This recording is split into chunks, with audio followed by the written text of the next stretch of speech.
Gapology Guys podcast, your source for leadership development and all the methods, tools, and frameworks from our books, Gapology, IMBAR, and Speed of Purpose. And tonight we have another great topic to talk about. How do we keep our top performers, our A players? Well, tonight we'll give you 5 tips to consider rolling into your leadership rhythm. So let's get things rolling with Mark Tinas. Hey Mark, how are you doing? Good, Brian. How are you? Good. I see you have your Gapology shirt on. Oh, I love this thing. I've got a hat too, by the way. Oh, yeah. And a book with that name, ironically. Yeah, you've seen a book once or twice, I think. Yeah. Yeah. Well, and for our viewers that are joining in, we're actually getting set to launch our 15th anniversary edition. How many years? 15. Can you believe that? That is crazy. I know. It is insane, really. And what's actually, I think, more insane is that we haven't updated it for 10 years. Yeah, as the world has changed dramatically. So Right. I'm glad we did it. Yeah, absolutely. We did 3 updates in the first 5 years, and now it's just really lived as it is, and it's been relevant, I think, for the last 10 years. And now we felt the need to add in some additional things around like leading in the remote workforce. That whole virtual leadership piece is something sort of new. So we added in a lot of new learnings in that there. It's so different in terms of identifying gaps, Totally. closing gaps. Yep. So different. So we updated it, and hopefully you all will love it. And it's the same but different. Right. Fair to say? Yeah, I'd say it's the same. We just added in new things and enhanced what was already in there. We added in some new content around some of those topics and that kind of thing. So even if you've already read the book, I think it's worth, picking it up again and reading through again and just seeing some of our new insights that we've picked up working with clients for the last 15 years, all these new learnings that we've had and so forth. So there's a lot of good stuff in there, whether you're brand new to this or you're an experienced gapologist. Would it be safe to say we reviewed every single word in the book? Oh, yeah. And decided whether or not it was relevant for the new book? Yes. Oh, 100%. And a lot of it didn't change. Right. But a lot of it did. Yeah. I mean, really, when we started Gapology at some point, we probably didn't have cell phones or GPS or. Oh, yeah. Yeah, GPS. So I remember when we were writing this, I had a GPS in my car, but it was one of those Oh, yeah. like Garmin type things. You'd have to suction cup to the window and plug into the cigarette lighter and yeah. Yeah. So anyhow, but yeah, so we think you'll love it. And we reference the framework, which you've potentially all heard about, and it's become known as, and that fits it very well. So yeah, it's been good. Yep, absolutely. So stay tuned for that. We're predicting an October release right now. It's the manuscript's done. It's in the hands of our publisher, so he's doing what he needs to do there, and we'll let everybody know when it's ready. When we have a firm launch date and everything, we'll let everybody know. Well, and for those that are having big events, they can just notify us, and we can have the publisher ship boxes of books. It's potentially easier that way. So remember that. Just let us know if you need. If you need 100 books, we'll get it handled, right? Pretty easily. Yeah, absolutely. So the current version is still going to be the main one being shipped. So if you order now, you're still going to get the current 5th year anniversary edition. And we're not saying not to get that. It's a little bit more condensed than the new one. The new one has quite a bit more content in it. So if you like a quick read, you might want to pick up today's copy. But like I said, some new stuff. Yeah, we're over 300 pages now, right? What's that? We're over 300 pages. Yeah. I think we added 150, 170 pages more or something. So yeah. And it's available in paperback or hardback. It will be. Yeah. Mm-hmm. And so we can get either one. Yeah. So more details on that to come. We'll talk about that more later. But tonight, I'm excited, Mark. We're going to talk tonight about keeping your A players. So I had done a YouTube short on this already, and we put out a blog on this. But we felt like this is such an important topic for us to come together and have a little bit more in-depth conversation around. So how do you keep your A players? I think it's easy to assume that our top people don't need development, they don't need to grow, they don't need some of these things. But oftentimes we lose our A players because they're not getting what they actually need to stay committed to their role, to their or projects or their elements that they're doing in their work job. So Should we define an A player real quick yeah, here? yeah. So let's go ahead and really take a look at this. Let's break this all down. So when we talk about A players, do you want to walk them through, Mark, what we're Yeah, talking about so for here? anyone that hasn't read Gapology, an A player is the top 10% of performers. So if you had 10 people on your team, it's that top one or two people. And then there's this middle B group, and then there's the C group, which would be the bottom 10% or underperformers. And in the book, we address, closing gaps with those groups. But often leaders are not focused on the A players. And that's the topic Brian brought to us tonight, which is fantastic because the greatest leaders I know were probably more focused on the A players than any other group. Hmm. Isn't that crazy? Yeah. Yep. Yeah, I think the sort of the natural thing is always to work on your underperformers and trying to help fix that group. But in the meantime, while you're doing that, you sort of lose sight of your A players, and that A group can really start to suffer as a result. Yeah. The other side of it is as a leader, you can likely learn more from your A players than anyone else. So you can get better. Some leaders are intimidated by the A players because, oh my God, they might be able to replace me. I can't have that. Versus, wow, they might get me promoted. So I look at all my bosses over the years that got promoted because my performance was great. You know the same thing, right, Brian? Yeah. So Yep. leaders often get promoted because of a player's performance. So latching onto them is important and key. The other thing is, you were getting to it there.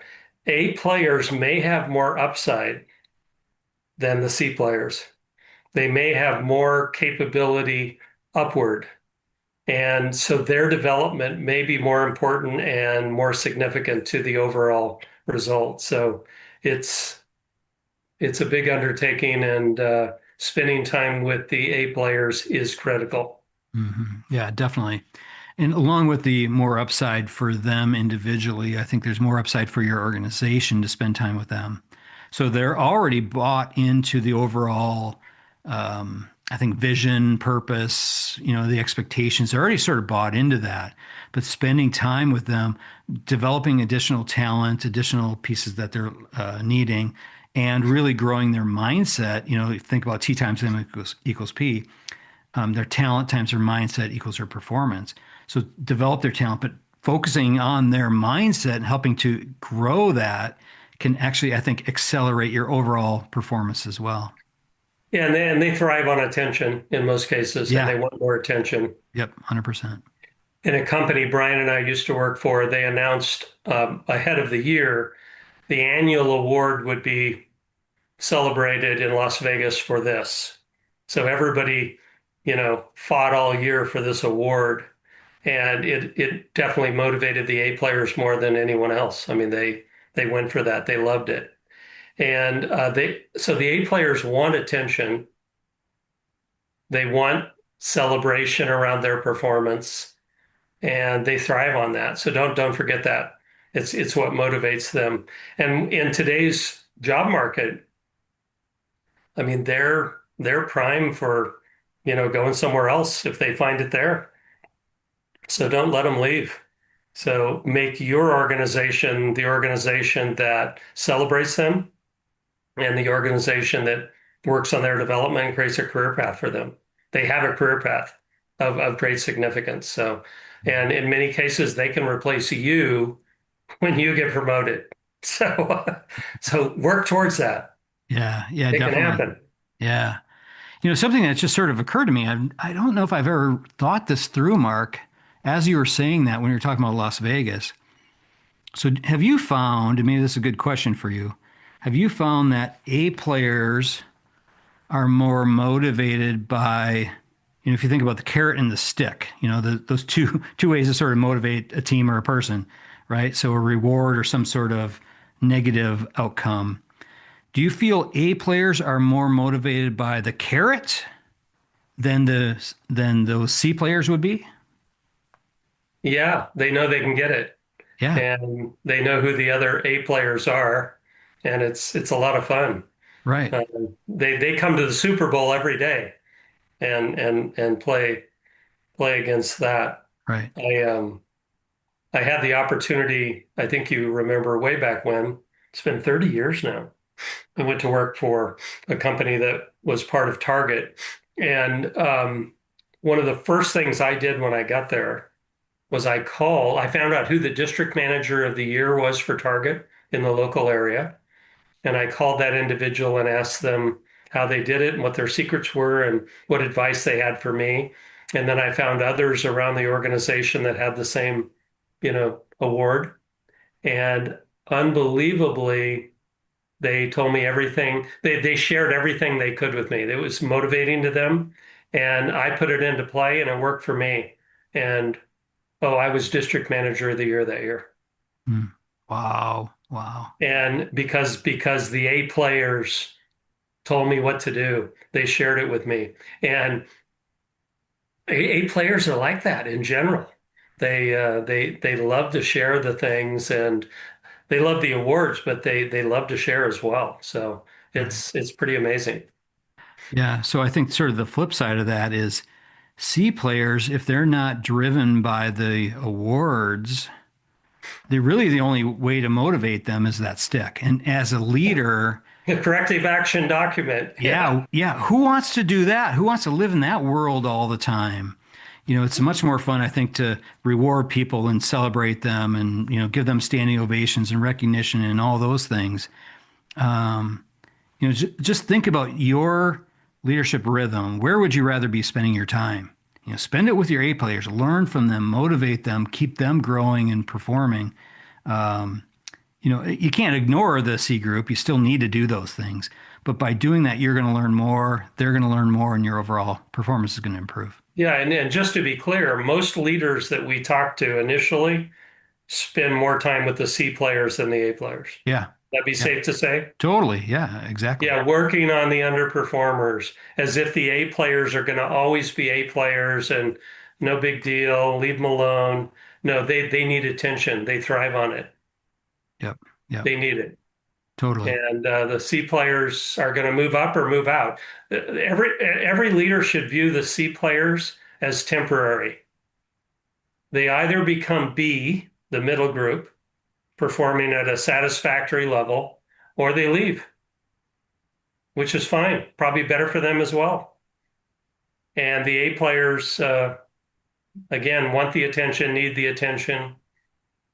Yep. Remember that we did a podcast on "We Are What We Celebrate."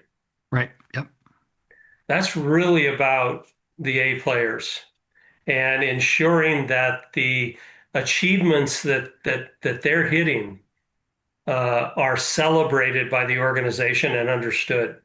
It really affects the whole organization and changes things. Yeah. Yep. Definitely. So we've got 5 tips that we're going to lay out for everybody today. I'll walk through each mark, and then if you want to sort of add some additional color to them. So the first one that we're going to talk about is developing them. Oftentimes, A players are sort of assume that they know everything. They already know how to do what they need to do. So the leader doesn't spend that time with them, like we've already mentioned. And as a result, they're just not developed. And one of the natural human needs that we have is to grow. So if the leader isn't providing that development to their top players, they're not going to feel fulfilled and they'll potentially leave. So how do we, Mark, how would you keep your A players with development? Well, so again, the assumption might be that others need the development, the A players don't. Totally false. The A players may have more upside. Write that down. Think about that for a second. The A players may have more upside than the B and the C. So they need development. They thrive on it. They want a career. They want to move up in most cases, and so they need the development. And what you know as the leader will likely help them move forward. And again, it will help your career as well. So by partnering with the A players and developing them, your performance is better. The numbers are better overall. And you keep the A players. If another organization comes along, which happens all the time now, they hear about A players. Social media today highlights A players. They know who they are. So they go somewhere else, or they're often tempted to, don't let that happen. You be the place of development. We um, we talk a lot about T times M equals P. The talent of an individual times their mindset equals their performance. You need to ensure that you're always focused on the talent improvement of your A players, which also drives up their mindset, which increases their performance. That combination works well for you. And overall, your numbers will be better. Your career will be better. And again, you'll learn from the A players. I have learned more from the A players on the teams I've had than from anyone else. Yes, I've taught them a lot of things, but I've learned an enormous amount from them. Enormous. And so as a leader, I got better.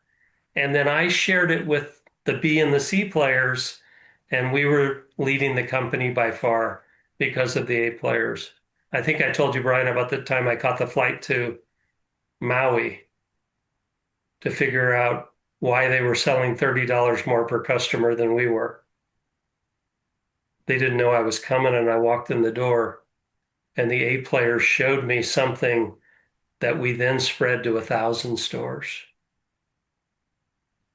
The A players often will know things we don't know. I didn't know. I did not know what they knew. They knew. And it made everything better. And we were able to beat the competition because I flew to Maui. Think about it. I flew to the A player to understand it. Yeah. So don't underestimate time spent with the A players, balance it out, make sure it's a significant part of your rhythm to your earlier point. Yeah. Yeah. I think we all need to fly to Maui more often. Well, Um, I'm going I'm going in 6 weeks or so. oh man. I My need to, wedding anniversary. I think you need somebody there to help do the toasts. Okay. Okay. Sounds good. All right, so developing them, that's really our first tip there. Looking for ways to stretch them, give them new challenges, give them fresh challenges, fresh responsibilities, those kinds of things. I think there's a lot of upside there. Our second tip is to set clear expectations and priorities. So that's the thing. So A players, they want to know what's expected of them. They want to know what the priorities are. They want to make sure that they're working on the things that matter most, that will drive the most impact overall. Your A players want to know that. Your C players could care less for the most part. But your A players, they really want to know that. So spend some time talking about reinforcing, validating that they understand the clear expectations and priorities. So what would you do here, Mark? What are some tips that you have? Well, I think there's a number of errors that are made here. So let's say that as an organization, you've set the expectation at 95%. I'm making it up, whatever the metric is. And let's say that the A players are achieving 97. So you've said the expectation's 95, but the A players are achieving 97. What that tells you is that you've set the wrong expectation. They've set the expectation.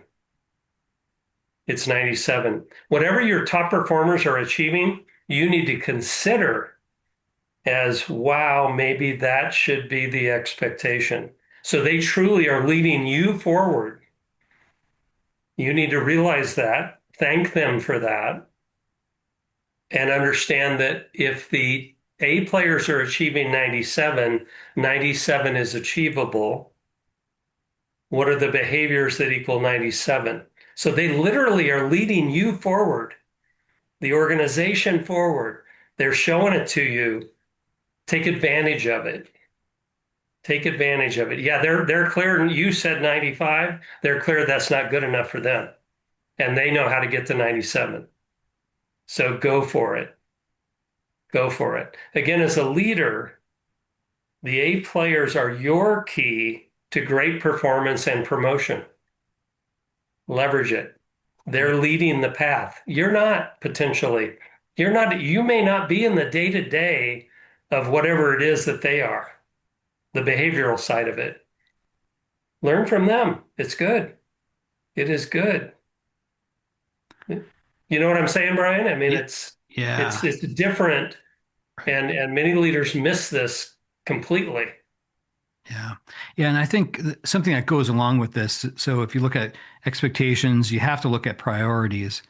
So the things that you expect to be delivered, but also the order in which those are actually, achieved. So I think we need to cut out the clutter. We need to focus these A players on the things that matter most. So, help them determine what that clutter is that they can remove from their plate and focus on the things that matter most. Yeah, they may be able to get great advice about how to achieve it since they're likely achieving it already. Um, Yep. they're likely seeking promotion too. So make sure you understand their career path, their career objectives, because you can leverage that into this, and you become a significant part of it. We've seen A players become mentors for others and be able to show that they can perform at the next level. That's been great. But when the expectations are clear and you've asked the A players what they think about the expectation and what the numbers are potentially, it really changes the game. So again, for every expectation, every metric, picture a metric. Again, 95% of this. You've got to clearly understand the behaviors that equal that. The A players likely have given you that and taught you that, and they already know what they know. And that's how they're achieving 97. So you've got to know that so that you can spread it and make it a learning opportunity, a habit ladder scenario for the entire team. It changes everything, and no one will touch your numbers. Yep, definitely. Speaking of numbers, our number three tip is to measure and post results. So here's the thing. A players, they want to win. So they want to know, they need to know where they are performing, where they're ranking, where they as compared to other people. Posting results, your organization versus maybe your highest competitor. But even within the team, where do the different performers sort of rank? They want to know this stuff. They thrive on measurement and challenge and those kinds of things. So, narrow down that your overall focus on the things that you're going after to your top 3 to 5 things. What are the 3 to 5 most important metrics? Narrow them down to that, and set that as your standard for sharing with your team. So why do football stadiums, I think you're a football fan, Kansas City Chiefs, huh? Yeah, they're near you. Why do football stadiums put up a scoreboard? Yeah, so we can see how many touchdowns Travis Kelsey is going to score this year. I That's was why. thinking of Mahomes, Yeah, how many touchdowns he's going to throw to Kelsey? Yeah. but okay. So do you think that motivates him? Oh, 100%. The scoreboard motivates. Yes. You're kidding. Winners want to know. So as a leader, what you need is a rhythm, ideally weekly, where the numbers are revealed and celebrated, and the A players' performance is celebrated. They thrive on that. It drives performance higher, and it drives the C players up or out. So you've got to be good at this. Mhm.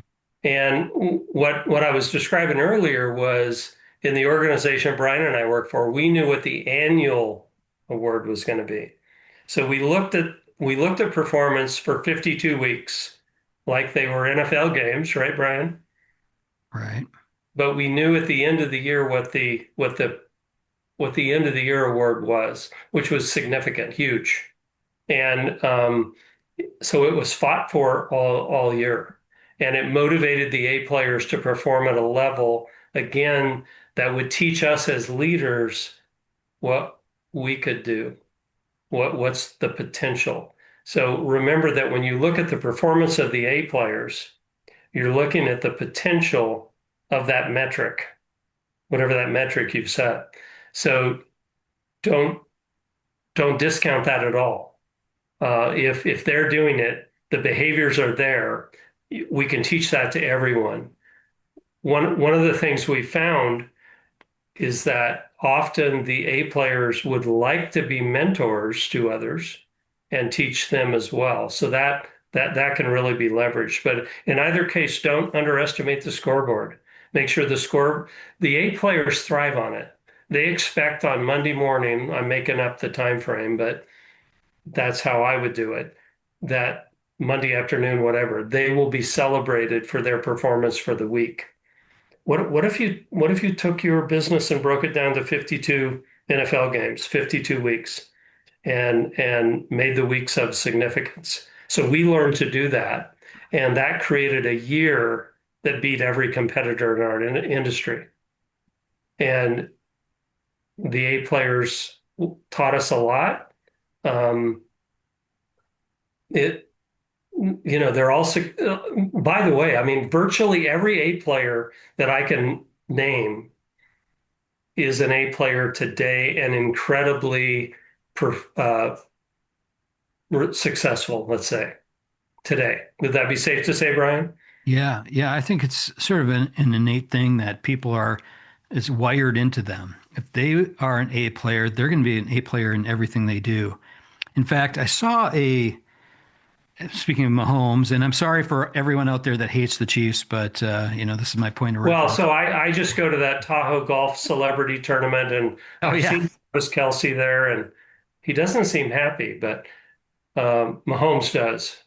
Oh, But anyhow, he's so focused this year. He's dropped like 30 pounds. He's focused. So, and I guess I have my Vikings, so my hometown, Minneapolis. I've got my Vikings purple going on today. Should have they're read they're today really good for a too. topic. They So they, they join in. I just got back from that, so it was a yeah. lot of.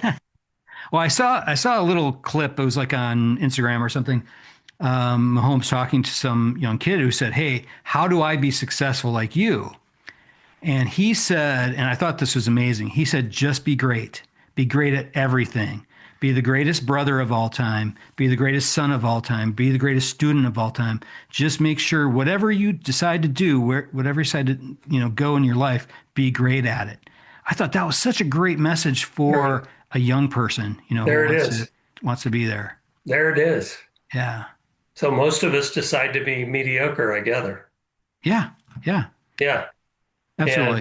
Mahomes has it. Mahomes has it figured out. Yeah. I'm not a Chiefs fan, but it's hard to not love Mahomes, and it pretty amazing. So Right, right. Plus, we have Taylor Swift. All right, let's move on to the next one. So, so number four uh, is leverage them strategically is our tip. So, oftentimes, A players aren't really leveraged; they're sort of just used. I think is the way I'd like to think of it.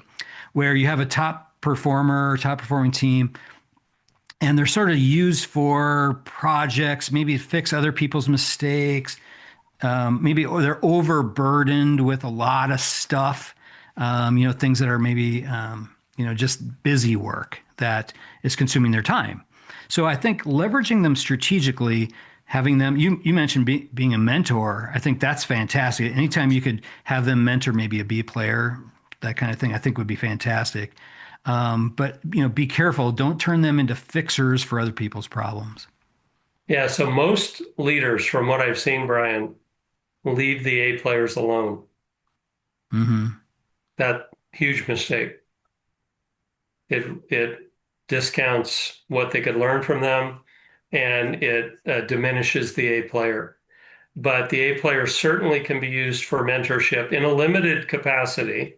You don't want to diminish their A player capacity. by giving them something that they can't. But find out what they want, find out what they would like to do. So often they will like to mentor a team or a person, not everyone. And again, this is a great career path um, development piece for an A player where you can prove their ability to be promoted into your role, ideally in the future. And it's of great significance, and it keeps them with the team. In today's competitive job market, if you are not totally focused on your A players, you will lose them. They can go anywhere and they can get large sums of money to go anywhere. So don't underestimate it. So be focused on it or you will lose them. It happens. And it's very real. So you need to be about them. We wrote a book called Speed of Purpose, and one of the keys we found is if they find a purpose with your organization, and it's meaningful in their life, they won't leave. So you need to make sure you're leveraging purpose. But if it's just about money and just about things, they'll go somewhere else. Yeah, totally. Yeah, and your A players, they carry a certain credibility with the rest of the team. So if you can leverage them as mentors and things like that, where they influence their peers, oftentimes they have more influence over that peer group than even you do as a leader sometimes. They No doubt. respect this person because they're in the weeds with them. So, look for opportunities for that. And also, tying back to what you're saying earlier about, listening to them, paying attention to them.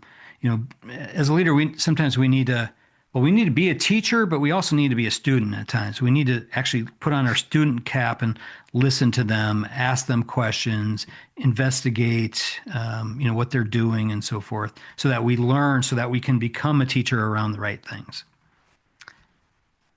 Our last thing I want to mention here is, and I think you mentioned that, talking about money. So if we don't focus on them, we can lose them to somebody who's paying a little higher across the street. So we need to make sure we're rewarding them in ways that matter to them. So financially, certainly pay them, appropriately, 100%. You need to do that, but also look at other ways that you can reward them. So what other things would you think, Mark, to discuss around that? Well, some of it is just to care about them. Yeah, totally. Know their spouse's name, know their kids' names, know their birthday, know their anniversary date. Um, Develop a relationship that'll be long term with them. Let them know you care about their career. Have a developmental plan that you're working on with them. They thrive on that. Um, just make it clear that this is a long-term scenario and you're in for the long term and that you believe in them and that you're part of their development and be significant to them. Teach them things. So when Brian and I used to work together in an organization prior to this, and I carried with me 34 teachable points of view, which were let's 5-minute master classes. Write that down. Yeah, yeah, I like five that. minute master class. Five That would be minute good. master classes, Yeah. maybe 10 minutes. So everywhere I went, when I was with a group of significance and especially with A players, I would teach them a class on something they weren't expecting or didn't ask for. And I had 34 of them. T times M equals P is an example of one of them. Gapology was an example early on of one of them. MBAR, how to create your own identity, was one of them. Speed of purpose, how to move at a faster speed by having purpose, was one of them, and so on and so on. I had 34 of them. So when I was with that group, I would pause the group. Brian would grab a flip chart. What's a flip chart? Yeah, I did a lot of flip charts, that's for sure. What's a whiteboard? Grab a whiteboard. Yeah, we didn't even And do and we whiteboards. would chart out a master class that would be of significance. You guys wouldn't believe this. So, I mean, today I'll receive emails about, remember that thing you taught me in 1998 Hmm. on that whiteboard? That changed everything for me, and I use it today, and it made my career. It's pretty incredible. But the A players thrive on that, and they want to be that. And when you give them that master class, that's a game changer. And again, it's taught in a form that's simple and teachable, so they can literally take it and teach it themselves from that moment forward. Do you remember that, Brian? Oh yeah, definitely.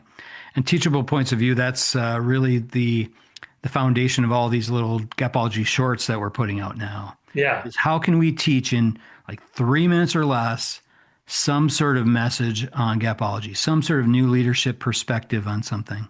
No, I love it. I love the whole perspective of that. So the A players thrive in this. That's Yeah, that's the whole thing, and right. they win, Yep. and Yeah. we all So win. yeah. So something I wrote down and starred something you said there. Care about their career. So when we talk about the fifth tip, which is reward them in ways that matter, if you show that you really care about them and their career specifically as a leader, that's a massive thing that they might not get anywhere else. If you can sit across a desk or a table or whatever from somebody during their performance appraisal, walk through all the normal stuff that you do in performance appraisal, but then say, you know what, I really care about your career. How can I help you grow in your career? And do that in a more of a formal manner. And then while you're interacting with them in more of those informal settings, bring out those teachable points of view and just proactively improve their career by teaching them something. I think there's so many opportunities to go beyond just that extra, dollar on the paycheck. Everybody needs that. We all need fair pay, absolutely, no question. But beyond that, what are some other things that you can do? And I think leaders sometimes underestimate their impact overall. Yeah, well said. I Yeah. mean, if as a leader you own their career forever, you stay in touch with them for a lifetime. You let them know that that's important to you, and they always know how to get a hold of you. And some will go on to other organizations, and if you're there for them, then it's of an amazing significance to them, and Yeah. again, life changing, and it's very rewarding to you as a leader.